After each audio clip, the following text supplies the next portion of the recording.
진짜 마지막입니다. 이번이 마지막입니다. 메시의 마지막 월드컵입니다. 그렇겠죠? 아무리 역사상 최고의 선수를 할지라도 불로초를 먹진 않을 거잖아요.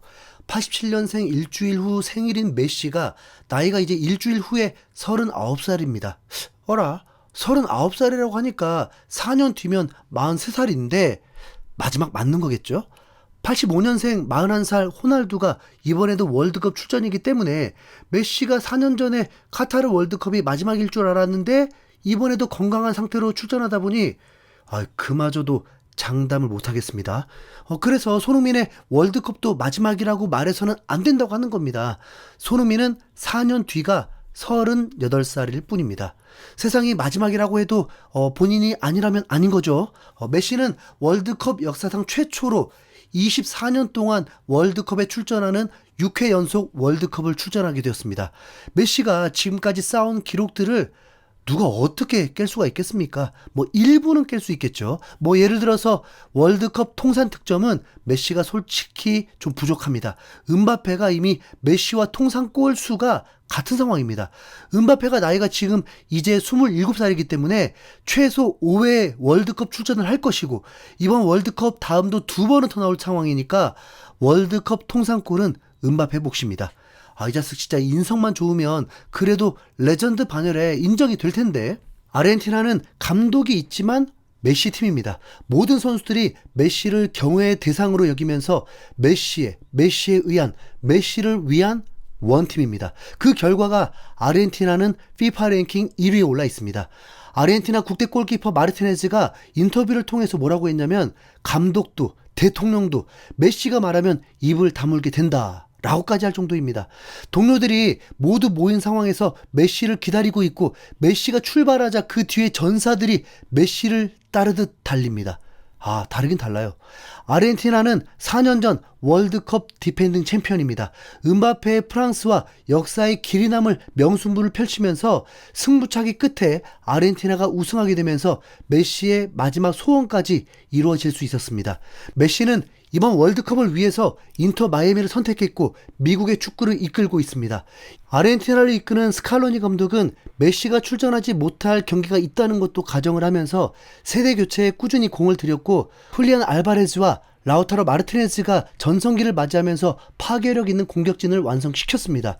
중원에서는 로드리고 데파울의 왕성한 활동량을 바탕으로 맥알리스터와 엔조 페르난데스가 경기를 조율하고 후방에서는 크리스티안 로메로와 리산드로 마르티네즈가 견고한 수비벽을 세우고 있습니다. 훈련을 참관한 외신 기자는 메시가 가벼운 몸놀림 속에서도 여전히 특유의 마법 같은 움직임을 보여준다고 전했습니다.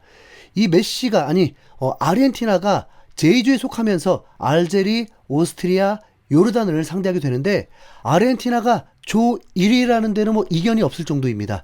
아르헨티나는 남미에선 18경기에서 12승 4무 2패, 승점 40점을 기록하면서 2위 콜롬비아를 무려 11점 차로 따돌렸습니다. 심지어 메시 없이 치른 경기에서도 볼리비아를 3대0으로 꺾는 등 팀 조직력 자체가 완성 단계에 올라 있다는 걸 증명해버렸죠. 2025년부터 지금까지 실점은 단 3점입니다. 이게 바로 아르헨티나가 FIFA 랭킹 1위인 이유입니다. 아르헨티나의 첫 번째 상대는 아프리카의 복병 알제리입니다. 알제리는 2014년 브라질 월드컵 이후에 무려 12년 만에 본선에 복귀한 팀입니다. 아프리카 지역에선 9경기에서 7승 1무 1패라는 호성적으로 본선 진출에 성공을 했습니다. 조별리그에서는 비교적 수월한 조에 편성됐지만 그래도 꾸준히 안정적인 성적을 냈다는 게 높게 평가받는 부분입니다. 이번이 통산 5번째 월드컵 출전이기도 합니다. 알제리의 월드컵 역대 전적을 보면요. 1982년 스페인 대회에서 소독을 2대1로 꺾는 대형 이변을 일으켰지만 골득실에 밀려 탈락했고 1986년 멕시코 대회와 2010년 남아공 대회에서도 조별리그를 넘지 못했습니다. 그러다 2014년 브라질 대회에서 사상 첫 16강에 진출하면서 최고 성적을 찍었는데 이때 한국을 4대2로 꺾었던 바로 그 팀입니다. 이후에 2018년 본선 진출에는 실패했다가 이번에 12년 만에 다시 돌아온 셈입니다. 최근 흐름도 나쁘지 않습니다. 올해 아프리카 네이션스컵에서는 8강 탈락에 그쳤지만 그 이후 과테말라를 7대0으로 대파하고 우루과이와 0대0으로 비겼으며 이번 달에는 네덜란드와 볼리비아까지 꺾었습니다. 특히 최근 6경기에서 단 2골밖에 내주지 않으며 탄탄한 수비력을 자랑하고 있죠. 알제리는 이중국가 효과를 보는 팀으로 지단의 국가입니다. 유럽에서 나고 자란 선수들이 많이 합류했습니다. 주장 마레즈는 사우드 리그 알 아흘리 소속이고 독일 프랑크푸르트에서 뛰는 샤이비, 잉글랜드 울버햄튼의 아인트 누리, 그리고 프랑스 리그안과 스페인 라리가에서도 다수의 선수를 공급받고 있는 유럽 다국적 군단이라고 보면 됩니다. 다행히 대한민국은 아르헨티나를 만날 일은 거의 없는 상황입니다. 이 두 팀은 국가명부터 참 찝찝함을 주는 경기입니다. 지금으로부터 16년 전 박지성 시대에 아르헨티나를 상대하면서 4실점 참패를 당했었죠. 아르헨티나는 그렇다 치는데 다음 4년 후에 대한민국이 알제리를 만났는데 이 알제리한테 4실점 대참사를 겪었으니까 두 팀 다 국가명이 이미지가 좋지 않습니다. 최근 2014 월드컵 산증인 이근호가 이천수 방송을 통해서 얘기하길 알제리를 제대로 파악하지 못한 게 문제였다. 언론도 그렇고 그냥 일승의 재물이라고 해서 정말 그런 줄 알았다 그러더라고요. 당시 알제리는 벨기에를 상대로 완전 수비적으로 멤버를 구성했는데 다음 한국을 상대할 때는 완전 풀 로테이션을 돌리면서 전혀 다른 팀으로 한국을 상대하면서 완전 당했다고 합니다. 알제리가 대부분 유럽에서 뛰는 선수였다는 걸 몰랐다고? 아르헨티나의 축구는 축구 전술 노트에 없는 전술입니다. 선수 한 명이 걸어다니고 있는데 그런 전술이 어디 있습니까? 한 선수가 공격에 있든 후방에 있든 모든 동료들이 이 한 선수만 바라보고 패스를 합니다. 바로 진정한 해줘 전술이죠. 메시는 이번 경기 첫 경기에 선발 출전하게 되었습니다. 어차피 경기가 일주일에 한 경기라서 메시는 출전 시간이 조절이 될 수는 있지만 전 경기 출전할 것으로 예상됩니다. 메시는 경기 초반부터 대활약을 펼칩니다. 전반 4분에 메시가 박스 안에서 패스를 받았고 바로 골을 폭발시킵니다. 역시 주연은 달라요 하려던 찰나에 메시가 세레머니도 없고 어색한 웃음을 짓고 있었습니다. 옵사이드였다는 겁니다. 알제리도 반격하면서 전반 7분에 득점이 폭발하는데 제대로 일격을 당한 줄 알았는데 그게 또 옵사이드로 판정되면서 위기를 벗어났습니다.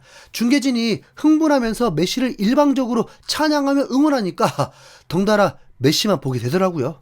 전반 17분 후방에서 날아온 패스 한 번을 메시가 잡자마자 공격하러 질주를 하더니 수비수를 뚫을 필요도 없이 그냥 중거리 슛으로 골망을 찢어버립니다. 와 깜짝이야.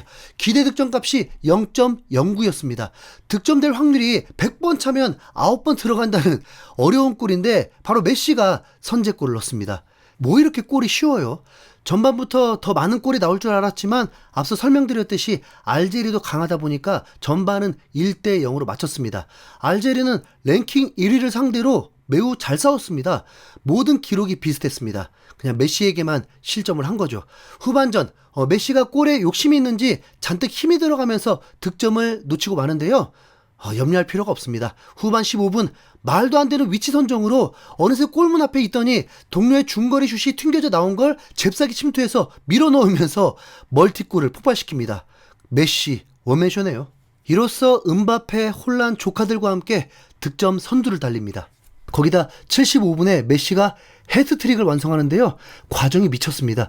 메시는 어디 있는지 보이지도 않은데 왼쪽 진영에서 동료가 메시만 보고 패스를 하더니 메시가 그냥 마무리 끝. 헤드트릭 하고 나서 바로 또 교체. 참나 각본 있는 드라마가 있네요. 축구 경기를 보는 게 아니라 쇼를 보는 듯한 경기였습니다. 와 요르단 어쩐데요. 다음 경기 소식도 전해드리겠습니다. 여러분 구독과 좋아요 부탁드립니다. 이상 흰수염 구레였습니다. 감사합니다.